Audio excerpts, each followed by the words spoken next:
Mildred and Richard Loving were an interracial couple who were living in an anti-Mexican nation state. That state was Virginia, but there were 23 other states at that time that had the same laws against interracial marriage. The two were best friends growing up, as Richard was only 7 years older than her. Richard, a white man, was living in a black neighborhood. He lived there, in Caroline County, because his father was working for one of the richest black men in Virginia. Mildred lived there as well because she was, black. Even though Richard had lived in a black neighborhood, he wasn't allowed to go to the same high school as his friends and Mildred, or even the same restaurants, drinking fountains, or stores.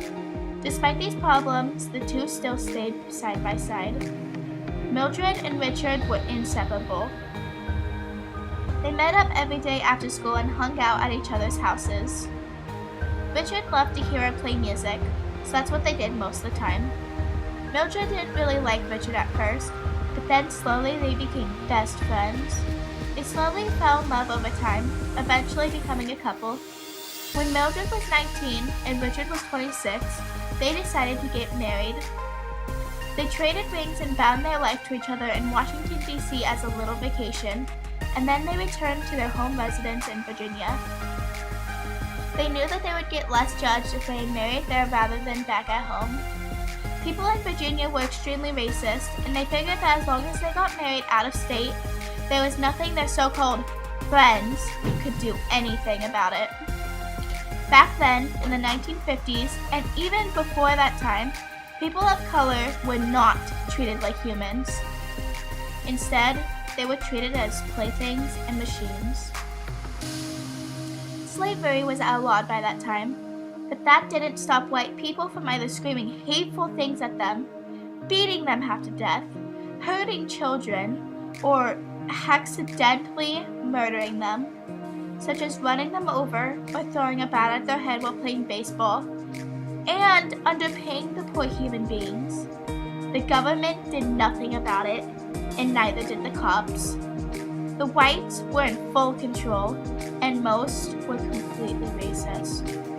There were only a few men and women like Richard who cared for all human beings. Without people like them, a lot more colored beings would have been killed or have died in some sort of way due to the neglect whites forced upon them.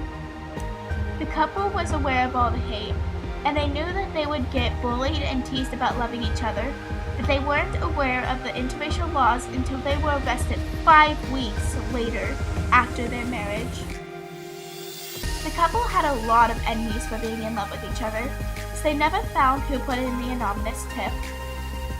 They were in their bedroom sleeping at 2 in the morning when officers broke into their home, shattering their door and dragging them out of bed. Richard was only in his pajama pants with no shirt, and Mildred in her sleeping gown. Richard tried to explain that they were married, but the arresting officer just shook his head and growled, "That's no good here. Interracial marriage don't matter here in Virginia. Y'all should know this by now." Richard was able to post bail instantly for himself, but he had a harder time getting Mildred out.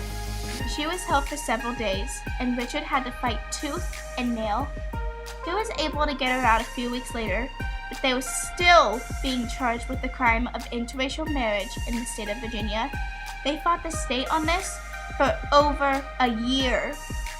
After such a long fight for their rights, they tired out. The Lovings eventually agreed to plead guilty to the crime of interracial marriage. The couple were given two choices: either be thrown in jail for a year or be exiled from the state of Virginia for 25 years. They chose the latter, as Mildred was pregnant with the couple's first child. They fled to Washington and lived in a Negro shelter until 1963, where they suffered the indignities of being unemployed, living without money, and sometimes not even being able to eat, going to bed with empty stomachs. They had 3 children, Cindy, Donald, and Peggy, who suffered the consequences of their parents' actions as well. In 1963, one of the couple's children was struck by a car. The the person driving it so racist that he had no regard for black or intermixed children. He was not even tried by the Washington court, even when the parents wanted to press charges. They wouldn't even listen to Richard just because he was married to a beautiful colored woman. Mildred was so sick of being hated on for being black and being in love with a white man that she decided to write a letter to a government official, Bobby Kennedy. Bobby ended up contacting the Supreme Court about the case, and the courts were willing to take it. The only reason the courts took back the case was because it was an official request from the government. Otherwise, they would have denied it. Virginia did not want mixed blood anywhere near their state. Without Kennedy, interracial laws might still be, to this day, standing. Richard had no idea that Mildred even wrote the man until the announcement of their second court case reached the couple's mailbox. Richard was a little upset, but the hope of being able to go home was the thing that brought them back to life. Mildred and Richard Loving fought the courts again for 5 years, case after case, not willing to give up or in. The reason they wanted to return home, and they weren't going down without a fight. They knew they would have to face jail time if they didn't continue fighting.